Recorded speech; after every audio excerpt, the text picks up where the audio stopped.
everyone, welcome back to Rolling Solo. My name is Adam Smith. Today we dig into gameplay inside of a dungeon, a very hot dungeon of Massive Darkness 2 Hellscape from Cool Mini or Not. Now if you haven't checked out my unboxing video, which is for the core box, and also the setup video, which helped to get all this to the table for the tutorial quest, that's going to be linked in the top right hand corner. You can go check those videos out first and then come back here as we're now digging into gameplay. So what is this video going to cover? It's specifically going to cover the rules overview, as I always do, and inside of that we're going to also have the gameplay going at the same time. So you're going to learn how to play as we actually play. And this tutorial quest is a great way to get used to Massive Darkness 2, and then beyond it, additional layers will be added. So don't think you've seen everything that Massive Darkness has to offer from this tutorial quest. It's a fast and furious play that's going to be over quite quickly, but it's going to introduce you to all the aspects of the game you're going to need to become familiar with. Now, just before we dive into the very first round of play, there's a couple things I want to mention that have changed from the setup video to this video. The first thing is you can actually see the dice for the game.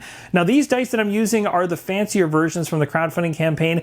The dice that come in the base box are nice, but they're solid colors rather than these kind of marble-like effects on the dice.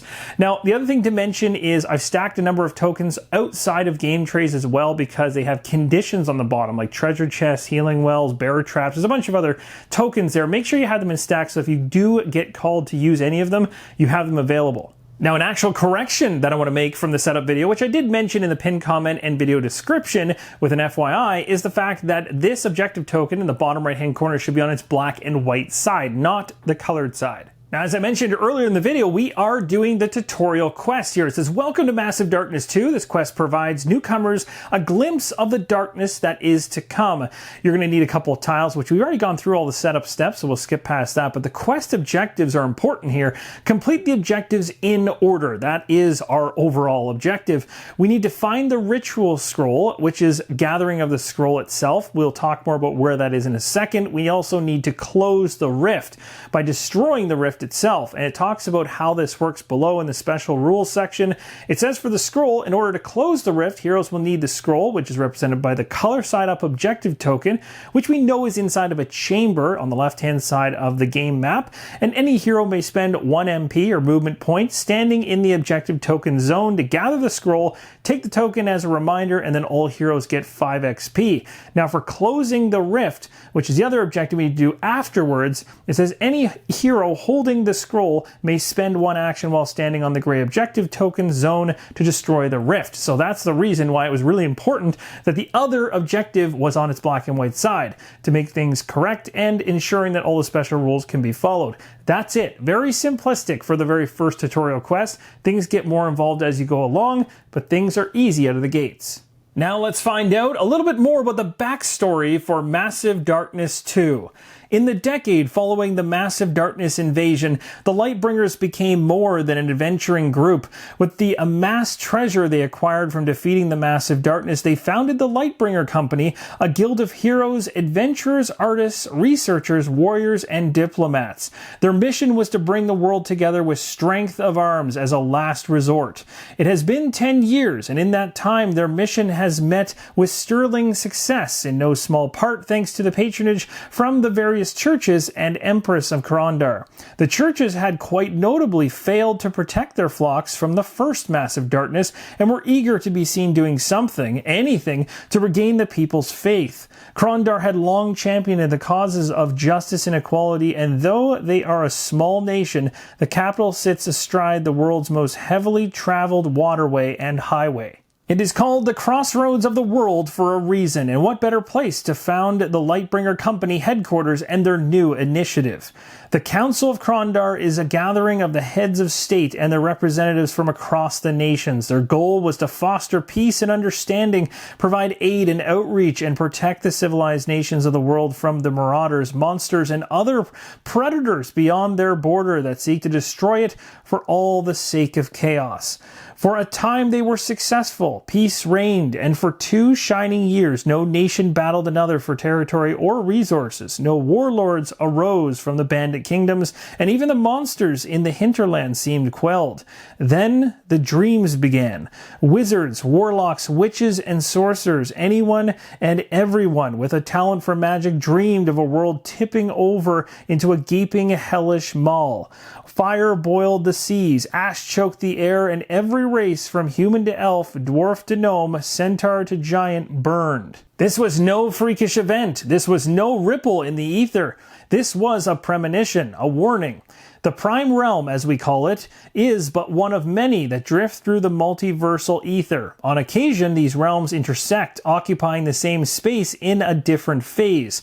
Essentially, natural portals open between the realms, often with catastrophic events. Yet the conjunctions are rare, the intersections brief, and the portals last but a few days at most. Until now.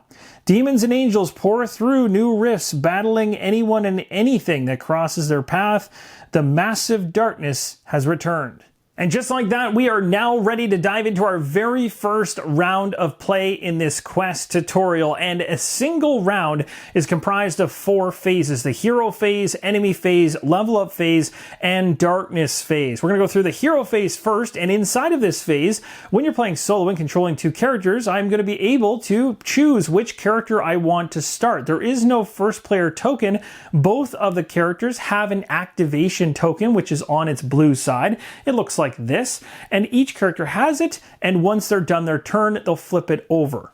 Now to kick things off, I'm going to begin with Mathis the Wizard. He's going to activate first. He gains 3 actions, and he can choose to do these following actions, and he can do them any number of times so long as he has the actions to do it.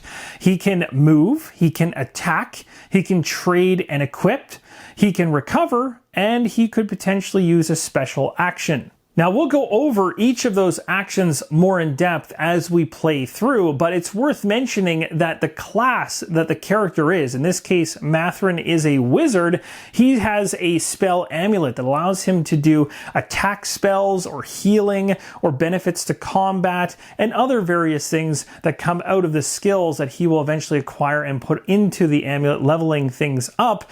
But the cool thing about this is that his class abilities are outside of the action, unless of course they're called as an action to use them. So with this wizard, he's able, in between his actions, whether it's before or after, he's able to use this spell amulet to basically strategically set himself up beyond what would be normal in one of these dungeon crawlers. So he might choose to move first, he might choose to use a spell, then he might choose to attack, but in that particular example, it would have been 1 action for the move, then it would have been no action spent to go ahead and do a class ability, except potentially mana in this case, meaning that he's a wizard. There is cost to doing his spells, but it doesn't count against your action allotment. And then afterwards, if he did an attack, that would be an action. So you could see that even with just 3 actions on a turn, if you add in the class abilities, it really can broaden the strategic options you have when you activate a character. Now let's quickly go over all of the tokens in play so you have a good idea as to what they all are. This token right here is a treasure token. So basically, the second that we go inside of that chamber, then there is going to be a drawn token coming out of the treasure bag up there in the top left, which will replace that one. There'll be some loot there, in other words, that we can potentially gather. We have an objective here that is on this colored side, which we know based on the objectives of the quest is the ritual spell that we need to go get. Now, inside of that exact same chamber area, you'll also see that there is an icon there for an enemy. That's for a mob. And basically what that means is when we open up the door to this chamber in general, a mob will be spawned there, and then that token will be removed. And that token, the mob one, is this right here. And then on the far right hand side, the black and white objective, that's where we need to take the ritual spell and then go to that location and use the spell. That will complete this entire tutorial. Now, way up there on the bridge, you're going to see another token. That is a roaming monster spawn point. That does have the ability to not only spawn roaming monsters, but also mobs. So Mathrin the Wizard is starting off his activation with 3 actions. The first action I'm going to spend is for movement, and when you spend an action for movement, you gain 2 MP or movement points, and they can be used to do the following. You can move into an adjacent zone, you can open a door in the current zone, and of course you have to draw a door card for the chamber when it's first revealed if you do so. And then the other option you have is to interact with one object in the current zone. So in this case, I'm really just trying to get to the door in front of me to crack open the chamber and get in there. So Mathrin uses 1 MP to move to the adjacent area, and then is going to use his last MP of this first action to crack the door open. Now, as I mentioned moments ago, the second a chamber door is open, you're going to go to the door deck and you're going to draw the top card. Now, in this case, I got a bear trap room. So we're going to be grabbing one of the bear trap tokens,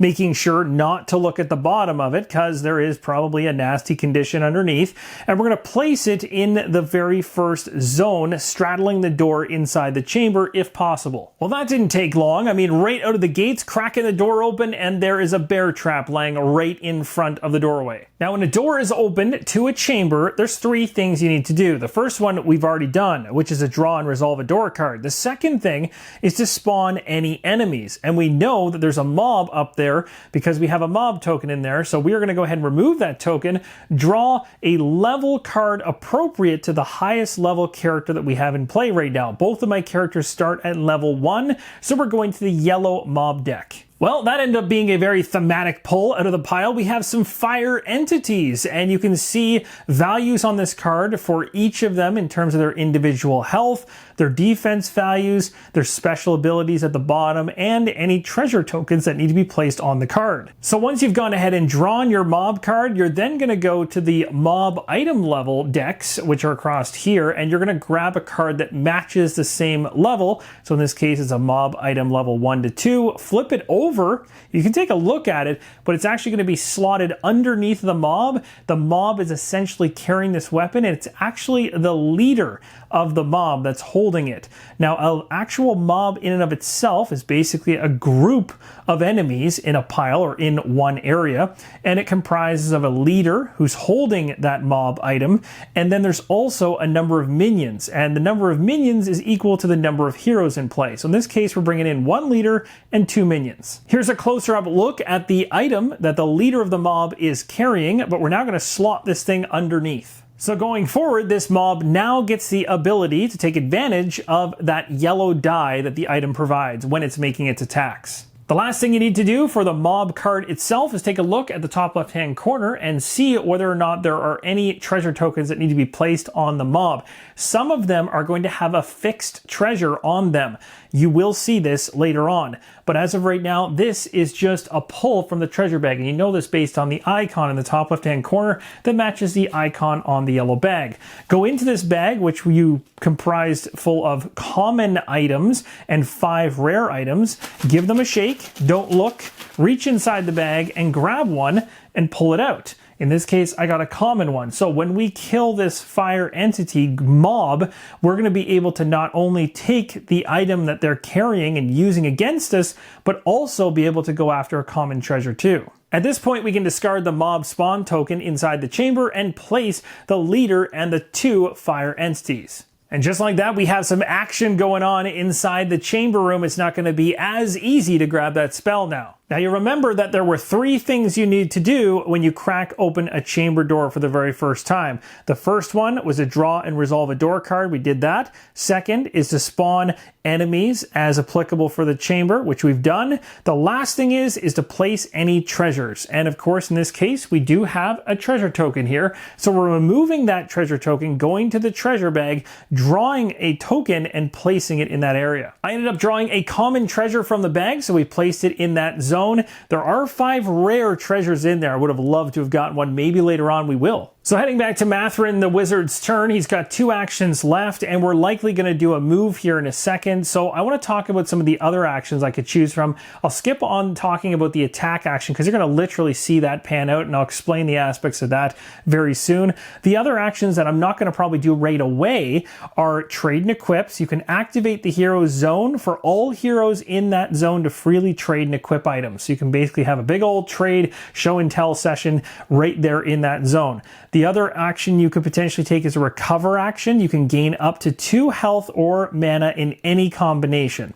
And then a special action you could take could be something off of a skill, ability. Some items provide additional actions for the hero. If a component has any keyword action on it, then the hero can spend one of their actions to trigger the listed effect. So special actions are kind of all over the place, depending on what you have equipment-wise and abilities-wise. So Mathrin ended up choosing to use a move action, giving him 2 MP. With 1 MP, he walks into the chamber. He then immediately has to flip over the bear trap, which then tells him to lose 1 action. What's even worse is when you move into a zone where there's a bear trap and you reveal it, you instantly lose all the remaining movement points. So for my second action, I would have had 1 movement point left still. That's gone. And then on top of it, I just lost an action. So that bear trap completely ensnared me in that spot.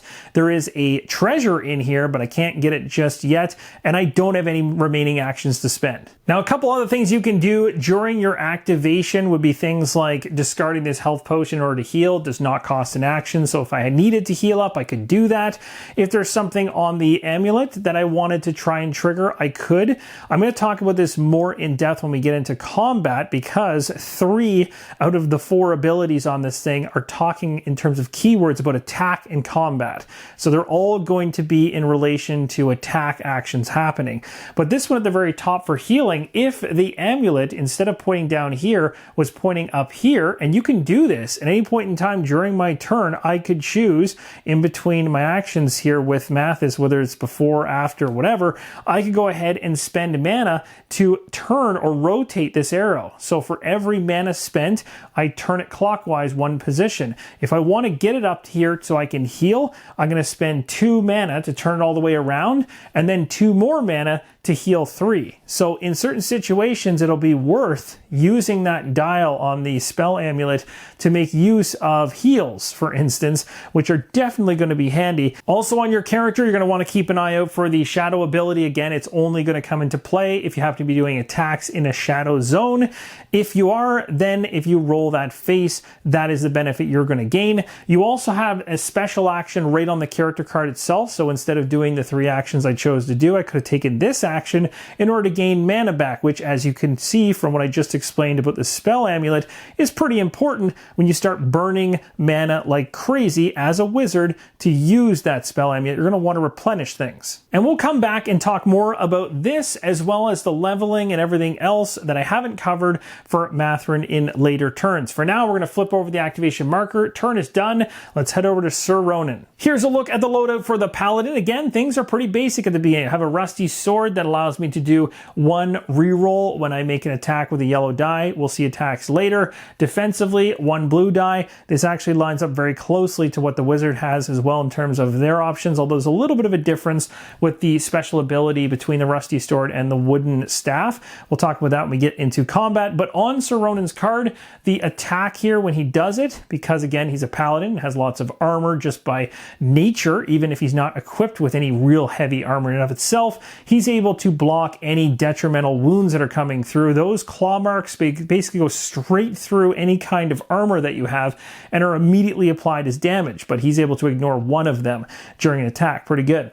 And then this one here is Shadow. So again, very similar to the wizard. If the face is rolled on the shadow die when standing in a shadow zone, he gets that benefit, which is pretty awesome. Now we're going to talk about the Paladin class itself, which is a very cool class. At the very beginning of the Paladin's turn, or between any action. So in other words, before or after any action the Paladin takes, for 1 mana, you can place one of these tokens that are called consecration tokens. You can place one of them in a zone in line of sight that has no other token in it that is one of these consecration tokens. And when you place one of these tokens in a zone, you're going to get the ability that's underneath of them as well as anything that you've laid out in the columns below. So if I use the green consecration, I'm going to gain not only a combat reroll, so that's pretty handy, but also the Banish 1, which allows me to spend a mana if I want to move an enemy in that same zone by 1. So I can basically shift somebody out of a zone. Now, the other thing to be aware of, and this is something I didn't do at the start of the round because I wanted to wait until we were explaining the paladin and how it works before I even do this, and because I only have one skill to flip anyway. At the very top it says, at the start of the round, you may bless one skill until the end of the round. You flip the card, at the end of the round, the card comes back over, and you can choose to pick a different one going forward. Every single skill card the paladin has a blessed side, which makes it really interesting. So you can see this banish one has this ability I've discussed. If I flip it over to the blessed side, it adds that the zone that this is in is now considered a shadow zone, which is going to give you now the ability to roll a shadow die, which could potentially give you the ability to trigger your shadow ability or get benefits off that die for swords or mana or anything else. So the paladin is very cool that way because at the very beginning of his turn, he could choose to spend a mana, drop one of these tokens into his space, gain some benefits, and then after an action or so, he could decide, you know what, I don't want that token on the game board anymore, it doesn't help me, return it back to this board, pay another mana to put another consecration token back out in play, and he can literally be doing this so long as he has the mana to pay for all this. So the one I'm eyeing to do is I'm going to spend one of my 4 mana in order to use the blue consecration token. It's going to go into the same zone where the paladin is at the very beginning of his turn. It says heroes to start a move action in this zone, gain 1 MP. So I'm obviously going to immediately take a move action, and instead of just getting 2 MP, I now get 3. And this is super beneficial because now I have enough movement with just one action, giving me 3 movement points to go from the location I'm currently in right here with my paladin all the way into where the enemies are, giving me more actions to spend on attacking. So the paladin full charges straight into the chamber, bumps the wizard out of the way. He says, I've got this, and dives straight into the mob. He's going to now return the blue consecration token back to the board. He's already paid the 1 mana for placing it out in the first place. He's now going to go ahead and place the green one out, paying another mana for that, dropping his total from 4 to 2. This is being done strictly because I like the ability to reroll once in combat. So now that we know that we're attacking that mob with the paladin, we're going to gather the quantity and type of dice shown on the attacker's weapons and add them to the pool. So our rusty sword here has 1 yellow die, so we're going to place 1 yellow die into the pool. If the attacker's a hero and is in shadow, we get to add the shadow die. I am actually in a shadow spot, and even if I wasn't, my aura, because of my skill being blessed below it, that's currently in the same spot as me, would have converted a light zone to a shadow zone. So regardless, we would have gotten this shadow die into the pool. So that's awesome. And then we're going to gather all the defender's dice and add them into the pool. Taking a look at our mob and knowing how many minions we have, including the leader, we're going to have 1 blue die added in. And then for every minion, it's a black die added in. So we're going to have these dice added into the pool. We're going to roll all these together. All right, let's go ahead and roll and see how this pans out.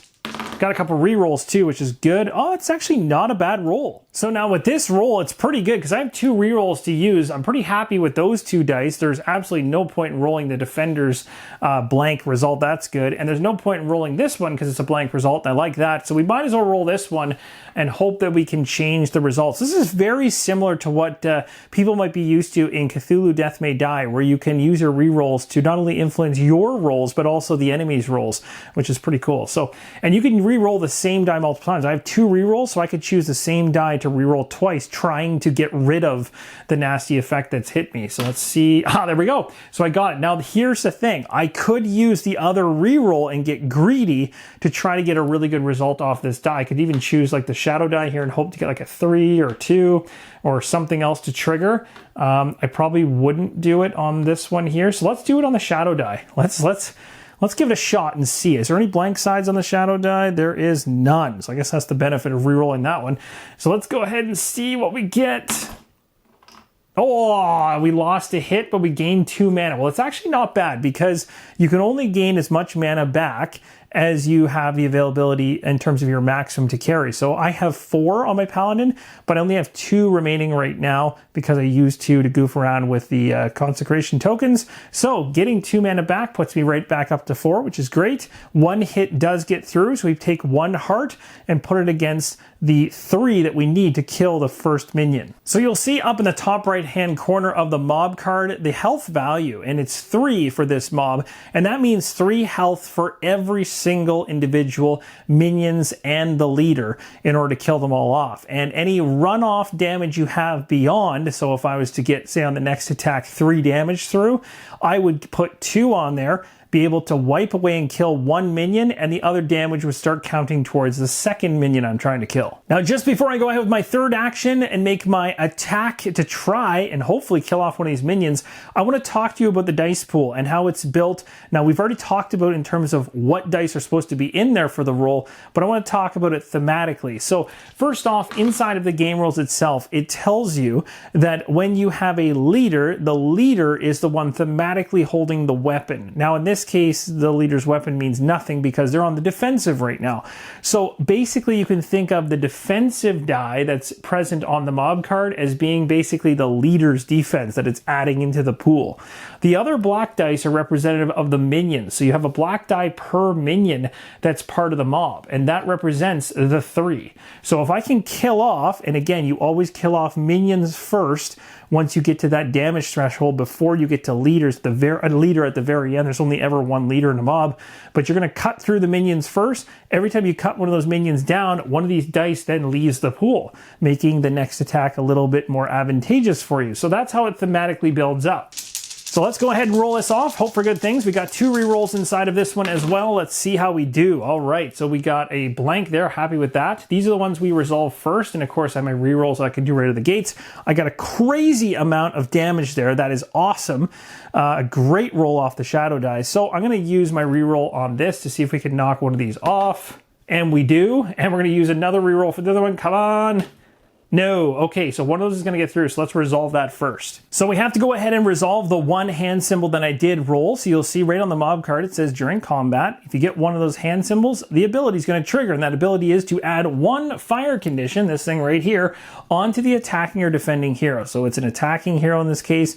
It's the paladins. I'm going to lay it right on the character dashboard. Now, how do these fire tokens work? The next time we activate the paladin, and that's like a brand new activation, not the one we're currently in, we're going to have to roll dice for each of those fire tokens. That is a mechanic straight from Cthulhu Death May Die for sure, in terms of rolling dice to determine how much damage can come out of it. It's a nasty one. So here's another thing to mention, and something that possibly gets missed quite often, is when you take a look at this, you might think that's a one-time ability, or it's almost like a threshold. So it says combat 1, and with that hand icon, so you might think, well, if I roll 2 of those hand icons, then I've hit the 1 or higher, so I just only get 1 of these conditions. No, that's not the case. It's for every 1 of those hand symbols, you are going to trigger that thing. If it said combat 2, and you rolled 4 hand symbols, you'd be triggering it twice. So keep an eye on that, because unlike hero abilities, the enemy abilities on the mob card can trigger over and over and over again. Now I've gone ahead and just brought over the 1 heart damage that I did have on the mob before we made this attack. We just hit it for 4 more damage. It had no shields off of its blue die, thank goodness. So all 4 of those go through. So 2 more onto the 1 we have here hits the threshold of 3, killing off 1 of the minions. There's still 2 more damage remaining from the attack. Those 2 damage points will now go on to the mob, making it very close to killing off the second minion. So you'll see the 2 damage up there on the mob card to keep track of the next minion that's going to get killed off once we get 1 more heart damage on it. But for right now, we gain 1 XP for the paladin for taking out that minion. The activation marker has been flipped over, so that is the conclusion of my 2 characters' turn. We're now going to move into the enemy phase. At this point, every mob and roaming monster in the dungeon is going to activate separately. Players get to choose the order of the enemy activations. In this case, there's only 1 to activate, so it's obviously going to be the fire entities. Each time a mob is going to activate, it's going to perform 2 actions, and with each action, the mob's going to attack a target within its range. And again, the range is based on the attack type of the item that the mob has attached to its card. So this mob has a melee attack type, which means it needs to be in the same space, and a paladin is literally sitting in there with them, so they're happy to attack. Now the mob's going to target the closest hero within its attack range, as I just mentioned. It has to have line of sight to it, of course, and that's going to come into play with ranged or magic attacks, which is not part of this equation right here. If the mob does have multiple targets available in the same distance, players get to choose who will be the defending hero. So the mob is activating, it gets 2 actions, it can choose to attack or it can choose to move, and it's only going to ever move if it can't attack. So in this case, it doesn't need to move anywhere, it's going to do 2 back-to-back attacks against the paladin in this same space. So in this particular situation, we grab the dice pool specific to the mob. In this case, we look at the mob card. At the very bottom, the attached item that the leader is carrying is a yellow die. So we have this yellow die added into the fray, and then we have 1 black die, as always, for the minions. Now we take a look at our character that's being attacked to see what we can add into the pool defensively. Well, we do have the battered leather armor, and at the very bottom of the card, it says it's a blue die. So we can add 1 blue die into the equation. Now, it's worth mentioning that you only ever get the shadow die when you're on the attack as a hero. The enemies don't use the shadow die against you when they attack. So that's why there's no shadow die in play here. So we've got these 3 dice, and we're going to roll to see what happens. All right. Ooh, that's some good defense right there. I'm pretty happy with that. So we block everything from that first attack. And they're not done yet. They're going to attempt to do the same thing again. Let's see if they can get through our defenses. Oh, they did that time. So we're going to take a quick look at our paladin here and resolve the special effects first. So first off, the wound here that we normally would sustain gets blocked. No, it doesn't, because it only gets blocked when we're attacking. In this case, because they're attacking us, that wound's getting through, which is going to remove 1 of our health points instantly, as nothing can stop those.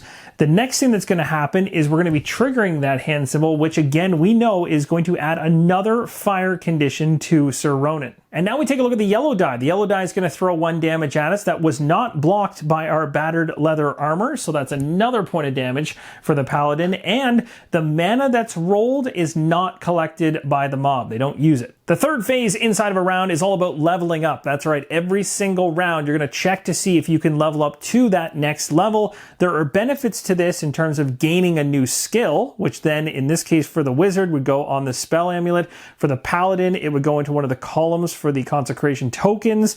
All those different classes have different ways of expanding out their skill set. Plus, there's maximum increases in terms of health or mana that can be gained, as well as actually taking treasure tokens. You'll remember during setup that we had 3 epic treasure tokens and 1 rare treasure token placed next to each of our heroes, and that's to represent each of these tokens as we level up. Those are going to be introduced into the treasure bag as potential outcomes when they get placed out on the game board or onto a mob for us to gather in the future. As of right now, in order to go to the next level for both of our characters individually, we would need 5 XP to go to that next level. The only person with XP right now is Sir Ronan with 1. The final phase inside the round is the darkness phase. We go to the darkness track here. We started on 1, we simply move it to 2, and because nothing is above it to trigger, that's it. And at this point, being at the end of the game round, both the activation markers for the heroes come back blue side face up on far left and far right of the screen.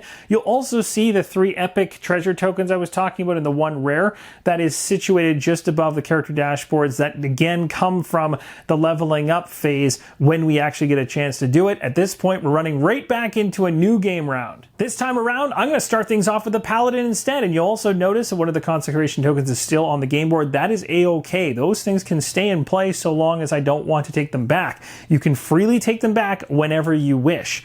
As of right now, I might think about changing those out in a second, but the very first thing you need to check for when you activate a hero, which we didn't have to worry about in the very first round, is any of those conditional tokens sitting on top of your character. So for instance, the fire markers we need to resolve right now. For each of the fire markers on Sir Ronan, he's going to exchange them out for 2 dice to roll. So they're going to be discarded back to the pool, and we're going to roll these 2 dice. For every sword icon we get, we take a damage. So this is where you could see how this could really compound. If I roll a really nasty result like 4 damage, I could literally be killed right now. So here we go. Here's hoping that does not happen.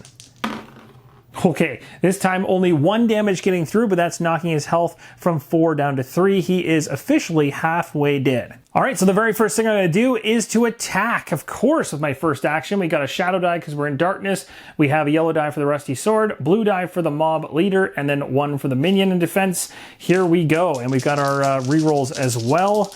Let's see how this goes.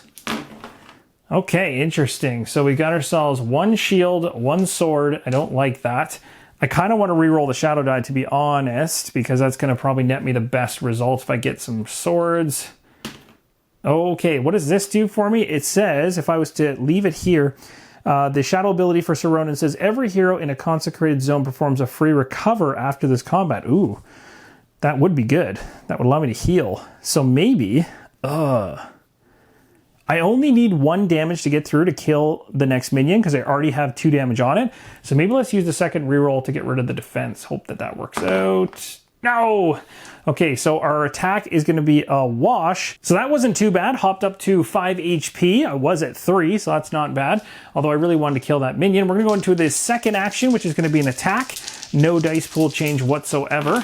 Let's see what we got here. Okay, so a blank on that is good. 2 defense is not good. Lots of mana, almost too much mana. So let's try to reroll this defense away. Okay, 1. Can we make this happen somehow with a reroll on the shadow die? Yes, perfect. Okay, so these are gonna block themselves out. I can't take the mana because I'm already at max, but 3 coming through, pretty good. So 3 damage coming in, and of course, when we put 1 into the pool that we already have here, that will reach the max of 3, killing off the minion. 2 more will go towards the leader, the final remaining individual. Also down below, XP has gone up by 1 for killing off that final minion. Let's go ahead and roll. We're gonna take out the black die now because there's no more minions. There's only the blue die coming in for the leader, and we've got still our purple and yellow. So the odds are with us in this third action here for combat that we're gonna be able to do this. We just literally need 1 hit.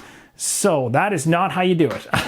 We're going to do some rerolls for this. We don't need that, so let's reroll the purple die, see if we get what we need. No. Oh my gosh, let's reroll it again. Come on, give me at least... Yeah, there we go. So we got what we needed past the shields. That leader is dead. So as always, whenever a miniature is killed off, whoever killed that miniature always gets 1 XP. On top of it, when it is a leader, a mob leader, everybody gets 2 additional XP. So Ronan just gained 3 additional XP, bringing him up to 5, 2 XP on Mathrin. After killing off the fire entities, you can see here we're going to draw 1 common treasure, and we're also going to be able to gain the item that's underneath. Both of these get taken by the paladin. Sir Ronan was able to land the killing blow on the mob, removing it completely and gaining the rewards.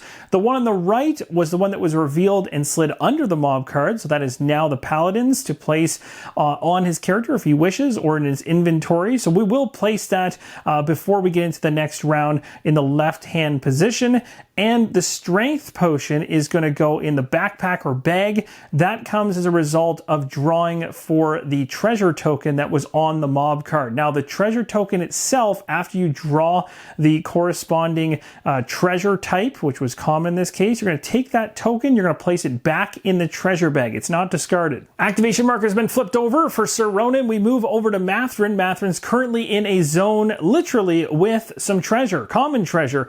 He is going to use a move action, which gives him 2 MP, and one of those MP he's going to use to pick up this common treasure. This token disappears. It comes from the common deck, so we're going to go into the common treasure deck and draw the top card. Mathrin was able to find a skull amulet. This is actually pretty cool, so it'll sit in his jewelry slot, and as an action, he can kill a leader if there are no minions in that mob. That's actually a pretty cool card. As you can see on every character dashboard, there are slots with icons right on the dashboard itself, and they line up with the icon that shows on the far left hand side. Find the right one and drop it in. With his next MP, he's going to move into the next zone with the Paladin. He's got 2 actions left, so he might as well use his second action for another movement, giving him 2 more MP. He's going to use 1 MP to pick up the scroll in this room, and the other MP to crack the door to the corridor. Now, the second that he picked up the scroll, inside the quest special rules for the tutorial quest, it says when you pick the scroll up, all heroes are going to gain 5 XP. So everybody's going up. So Matherin's going to go from 2 to 7, and we're going to have Sir Ronan going from 5 to 10. XP has been bumped up for both of my characters, and now we take a look at the dungeon here and notice the black and white objective token. That's exactly where we need to go to close the rift with the scroll we just picked up. So we're going to have Matherin use his final action for 2 MP to get running down the corridor. And that's going to do it at this point. We're going to stop right there. We did a pretty good job of cleaning up the mob. We're flipping over the activation token for Matherin, moving to the enemy phase, and there's no enemies to activate. So now we go to the level up phase. Heading into the level up phase, it's worth mentioning if you have the XP to level up, you must do it. You cannot wait on leveling up. So in this case, I have 7 XP with Matherin, so I definitely can afford the 5 XP to go to level 2. So we'll drop ourselves down to just 2 XP, and we gain 1 additional health in terms of our maximum. So we go from 4 to 5. We'll gain that health in a second. And the rare treasure token that's sitting right here is going into the treasure bag. That'll do it for Matherin, but we also get a new skill card. One of the cooler aspects of Massive Darkness 2 is how unique you can build out your character classes within the game and try different things every single time you play to see what combinations you like best. Now in this case, we're up to level 2, so the cards that become available to me from the pool of skill cards that I have, and again, these range currently with the base game from 1 up to 5 in terms of level, you're going to look across them and find any level 1 cards or level 2 cards. Those are the ones you can acquire if you're at level 2. So anything matching your current level and below. It's also worth mentioning you're going to want to keep an eye on any Roman numerals because you can't hop Roman numerals. You can't grab the higher iteration of a particular spell in the case of the wizard if you haven't already acquired the prior one before it. So you got to work your way up. It was a tough choice to decide between those 4, but the one that I'm going to pick up is called Battle Wizard 1, and I'm going to place it on top of this slot right here. This spell states as long as this skill is on the spell amulet, which it is, you may use melee attacks and magic attacks at range 0 with a +1 yellow die. So that's a pretty nice advantage. Something I want to mention for Sir Ronan before I go ahead and level him up is that I'm not ever flipping this back over at the end of every round because it's the only card that I've had to date. So I'm always going to put it on its blessed side, but once I acquire the next card after leveling up, then I'm going to have to start at the beginning of every round choosing which one I flip over for its blessed side. So we're going into that level up right now. So we're going to go ahead and spend 5 XP to go to level 2. And then it's worth mentioning that you would need another 10 XP to go to level 3. So even though I have 10 XP, you might think, well, that's 5 and another 5 will get me to 10. Nope, you have to pay the full allotment of that level from your XP before going to the next one and paying its full allotment. Just like that, we're all squared away. Again, my max health now is actually 7.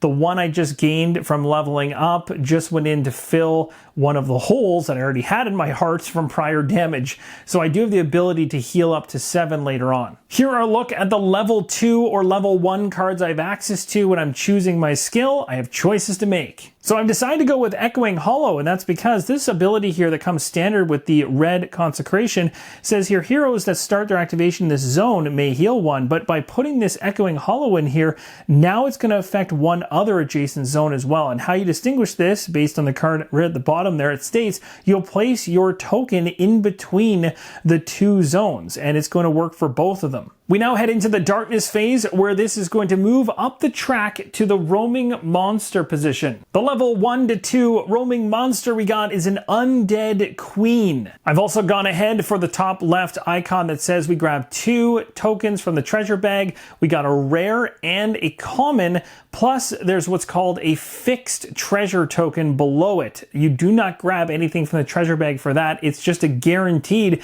that this particular individual when killed is going to give us a rare, but now thanks to the treasure bag it's going to be 2 rares and a common. So just as our heroes think it's safe to traverse towards the rift and close it, the undead queen arrives to cause us some problems. Activation markers have been flipped face up. It's worth mentioning the items the paladin gained from killing the mob earlier are all slotted in going into this turn. We have the strength potion behind the health potion. I put the club in the left hand. This is a single hand item, so now I'm carrying a rusty sword and a club. And we certainly have some decisions to make here. So the wizard is the one with the actual spell, and the wizard's the one that's going to need to get to the portal in order to jump out. Now, based on the way the game rules are stated, technically right now I could beeline it there and get out before even killing this undead queen. Now again, this is the tutorial, so it's not meant to stop you from succeeding. It's meant to kind of give you a taste as to the kind of pain and suffering that's going to probably come your way in larger areas where you're not going to be able to just run away from your problems. In this particular situation, I'm going to have Matherin, and I could do this. I could literally go 1, 2 with 1 movement point, and then 1, and then interact with the token, and we'd be done right there. But I'm going to make things interesting because I do want to show you guys how a roaming monster activates, which is a little different than a mob. As you'll notice, there was no mob item, of course, because it's not a mob, slotted underneath this particular individual, because it has its own set of criteria when it attacks and activates. So Ronan is going to activate first, and before he does anything, he's going to take back his green consecration token. He's going to pay a mana in order to place the blue one in the zone he's in. Doing this gives him the ability to now take an action and take advantage of the +1 MP that this blue consecration token would give him when doing a move action. So he gets 3 MP to spend on his first action. He literally gets to the bridge, and instead of getting onto the bridge, he stops in front of it. He's going to take back his blue consecration token as well. He's now going to pay another mana in order to place the green consecration token out on the bridge, and that's going to give him the ability based on the Banish 1 skill that I have, which allows me for 1 more mana to move 1 enemy in the consecrated zone by 1. I'm going to literally pull the roaming monster off the bridge and into my space. With that now done, I only have 1 mana remaining, so I took back the consecration token as I have no use for it over there on the bridge anymore. I'll pay my last mana to drop the green one in the same zone we're in, so I get the benefit of the combat reroll. By doing this, I now still have 2 full actions while this enemy is in my space that's also in shadow in order to attack. So here we go. Now in terms of the dice pool here, I have 2 yellow dice because I'm holding a rusty sword in one hand and a club in another. Both of them have abilities that I'll talk about a little later on, but you know one of them already is a reroll. And then I have the combat reroll as well. So 2 rerolls as per normal, as I've set myself up with my paladin. It's worth mentioning the undead queen has 4 health per hero, so has a total of 8 health I have to chew through to kill her. And in terms of the defense that she has a blue and a black die. We also have the shadow ability in the mix as well because we're in a shadow space. So here we go. Let's see how this pans out. Now again, I didn't actually go ahead and decide to bless any of my abilities this time around, but you don't have to. At the start of your round, you're allowed to if you want, but you don't have to. Especially if you have a plan in place. All right, so we got ourselves wow, this is a really, really desolate roll there. I'll tell you right off the hop, I definitely want to use my 2 rerolls here. So the first one I'll use is on the shadow die because that has the best potential to do some serious damage for me. Oh my gosh, 2 mana. It's not really what I want. Let's roll it again. Now, this is an interesting one. So on the card, it says if I end up not re-rolling this and this lands, it's going to say it's going to add a minion to each mob in the dungeon if possible. There's no other mobs right now, so I don't mind leaving this one actually and just attempting another reroll on this one to hope that I get what I need. Here we go. 2 mana again. Well, I don't have much mana, so I'll take the 2 that it gained me, and I did get 1 damage through. My third action is going to be an attack, but just before I do that, I'm going to use this strength potion to give me a +2 orange dice into the pile. Really pouring on the damage this time. This gets discarded for its use. Here we go. I still have my 2 rerolls. This is going to be a pretty crazy roll. I hope I get a ton of damage. Maybe the paladin can pull this off. Here we go. What do we get? Oh, nice roll. So we got ourselves 1, 2, 3, 4, 5, 6. 1 shield. This does not matter. I feel like I should re-roll this and this maybe potentially. Let's see. Let's roll this one. Okay, 2. So we got 1, 2, 3, 4, 5, 6, 7, 8. Even if it's blocked, that's enough right there. We don't even have to go any further. That undead queen has completely been taken care of. That was an absolutely epic slaughter of the undead queen by the paladin, able to set up the queen, get her into position in a dark area to get the purple die, use the strength potion for 2 extra orange dice, already had 2 weapons in hand for 2 yellow dice. All of that with some rerolls was more than enough to wipe that queen out before she had a chance to attack. And that's what I want to talk about because, well, the queen won't have a chance to attack. We put 8 damage against it and already had 1 on it, so it was far past its 8 health in terms, or 8 damage, I should say, before it actually gets killed off. But I want to mention like how an actual roaming monster activates. They activate a little bit differently than a mob. So basically you look at the bottom portion of the card and you'll see there are some triggering effects with bullet points. You basically start at the first one and try to attempt to do it. If you can't do that one, you do the next one. And if there's no more remaining, then it just activates like a regular mob with 2 actions. So if it is alive, it's going to do some pretty unique things. And of course, if there were other mobs in the dungeon, when that hand icon came up, it would actually be adding minions into each of the mobs in the dungeon, which would become a serious problem if you're playing on a bigger map. Now in a second we'll talk about XP, but first off here let's gain our rewards. So we have a common item off the top of the deck is a short sword. We have 1 rare, which we got a mace, and then another rare, which ended up being one of the Shadowbane set items. That's right, inside of the core box there is a full Shadowbane set, and there's also really cool abilities around having the complete set in general if you can find them all. But this is a really awesome piece of equipment. So all 3 of these are going to the paladin. The 2 tokens that were drawn from the treasure bag go back to the treasure bag. Now in terms of the XP, there's going to be 1 XP given to the paladin because anytime an enemy miniature is removed, 1 XP is always given. And then because we actually killed a roaming monster, every single hero in the dungeon gets 4 XP. So after taking down the undead queen, the XP jump for the paladin goes up to 10, which is exactly how much the paladin needs to go to the next level when we get to the level up phase. And again, I've changed out items based on better items I've acquired through killing the undead queen. Mathrin also got a jump up in XP, jumping from 2 to 6. The Paladin's activation is now done. We move over to Mathrin the Wizard, and the Wizard's going to activate and is going to be using move actions in order to get movement points to get down to the area where he can close the rift. Mathrin runs down to the objective, spending 2 actions to do so, which gave him 4 movement points, but he only needed 3 to get there, the last one being burnt. His last action is going to be to use the scroll that he has, and he is going to close the rift, and that's going to conclude the quest tutorial with a victory. And that, my friends, is going to wrap up the quest tutorial playthrough for Massive Darkness 2 Hellscape from Cool Mini or Not. I've got 2 things to ask you guys in the comments below. Maybe note them 1 and 2 and answer each of them.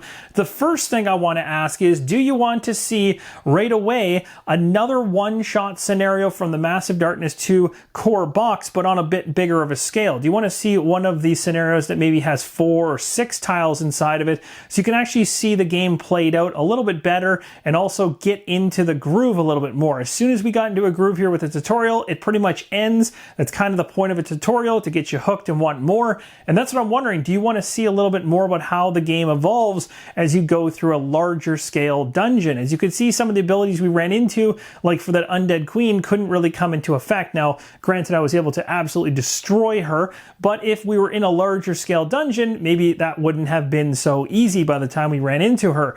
And also, we weren't able to see necessarily all the cool aspects of the Wizard. We saw a lot of the Paladin, got to use a lot of cool abilities with its consecrations all over the place, but some plays that I've had off camera have had the Wizard be the star of the show. So maybe in a larger scale scenario, we'll see a little bit more synergy between the 2 characters and a little bit more strategy going on as well. So that's the first thing that I want to know. Do you want to see another one-shot scenario from the Massive Darkness 2 core box on a bigger scale? So something like this, but larger. And then the second thing I want to ask is about the Heavenfall campaign. There is a campaign system built within that expansion that came as part of the crowdfunding project, and I'm really curious to dive into that, at least in the initial stages, to give you a helping hand as to how that really gets going. So those are the 2 things I want to know about. The first one I'll be likely gunning towards doing will be the one-shot larger scale scenario from the Massive Darkness 2 core box, and then we can work our way into a campaign. And the campaign's not going to go from start to finish, as that would be obscenely long, but I really do want to give you guys that helping hand to get going. So let me know in the comments below what you think, what you want. I read every single comment that gets published, so I will be responding to all of them. Thank you guys so much for watching, and as always, keep on rolling solo.